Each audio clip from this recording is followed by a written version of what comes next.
The Ashtavakra Gita, presented by Svayam Prakash Sharma, Part 4. The fourth part consists of 3 small chapters, Chapter 4, Chapter 5, and Chapter 6. In Chapter 4, Ashtavakra talks about the knower and the non-knower of the self or the Atma. In Chapter 5, he talks about the stages of dissolution of consciousness. And in Chapter 6, he talks about the irrelevance of dissolution of consciousness. The chapter 4, the knower and the non-knower of the self or the Atma. Ashtavakra says, "Oh, it is a wonder. There can be no comparison whatsoever between an ignorant creature who carries the burden of the world because of his involvement in the affairs of the world and the knower of the self who merely plays the sport of life because of his non-involvement in the affairs of the world. Oh, it is indeed a wonder. The yogi attains the status which all the gods, beginning with Indra, seek, but which they do not achieve. The yogi, while attaining the status, still does not feel any elation on obtaining the same, since by doing so, the self or the Atma, which is supreme bliss, is restored to its own nature.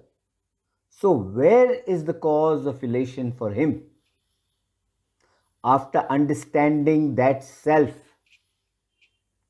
after understanding that Atma, the yogi is untouched in his own inner life by the duality of virtue and sin. In the same way as the sky is untouched by the smoke that is apparently related to it. The wise man who comprehends the entire world as his own self, as his own Atma, he lives as he likes. No one can prevent him from doing what he likes. Among the 4 categories of existence, from the lofty Brahma to the lowly tuft of grass, it is the wise alone who can, in fact, abandon desire and aversion. Only the wise among all that is in existence has the capacity and the ability to abandon desire and aversion. The individual who knows the non-dual self, the individual who knows the non-dual Atma as the Lord of the universe is indeed very rare, since he himself becomes that very self, that very Atma.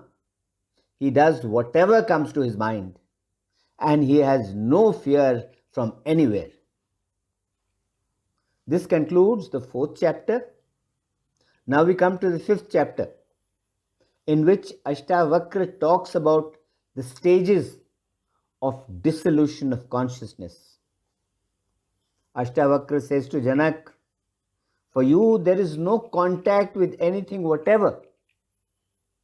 You are pure, and pure as you are, with your purity, what do you wish to renounce? In fact, what can you renounce? Because of your purity, there is nothing that you can renounce. There is nothing that you need to renounce. Having dissolved the body aggregate, you undertake dissolution in this way. Know that the universe emerges from you in the same way that a bubble emerges from the sea. In this manner, having known your non-dual self, having known your non-dual Atma, practice dissolution. Even though the universe is visible, even though you can see the universe, As this visible universe is dissolved in your non-dual self, as this visible universe is dissolved in your non-dual Atma, it no longer exists, since it has no substance, since it is unsubstantial, just like the snake no longer exists in the rope, since the snake vanishes in the rope and no longer exists, since it only existed in your imagination due to your ignorance. Therefore, undertake the dissolution of consciousness in this manner. Become the perfect and the same in all situations, whether you are in pleasure or in pain, whether you are in hope or in disappointment, whether you are in life or in death. Undertake the dissolution of consciousness in this manner. This concludes chapter 5. Now we come to chapter 6, where Ashtavakra tells Janaka about the irrelevance of dissolution of consciousness. Ashtavakra says, I am infinite like the sky. The world of nature, however, is like a pot that is limited and finite. This is true knowledge.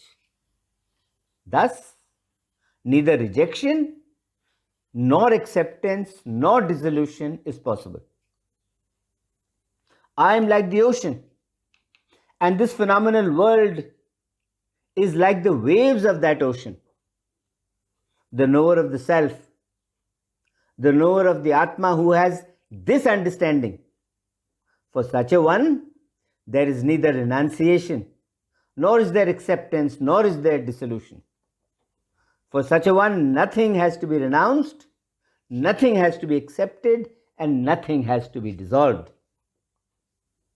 I am like the seashell because of a false sense of identification of the seashell with silver. That is, because of a false sense of identity, we mistake the seashell for silver. In the same way, our sense of the world is also false. It is ignorance which takes the world, including the body and the mind, to be the self, to be the Atma, which they are not. As the self overcomes this ignorance, as the Atma overcomes this ignorance, there is no need for any contemplation. With such an understanding, there is neither rejection, nor is there acceptance, nor is there dissolution for the self. I am in all beings, and all beings are in me. This is true knowledge. Once this true knowledge is realized, then there is neither any renunciation, nor is there any acceptance, nor is there any dissolution. Yes, once this true knowledge is realized, then there is neither any renunciation, nor is there any acceptance, nor is there any dissolution. With this, the fourth part of the Ashtavakra Gita, consisting of chapters 4, 5 and 6, is concluded. Om Shanti, Shanti, Shanti, Om.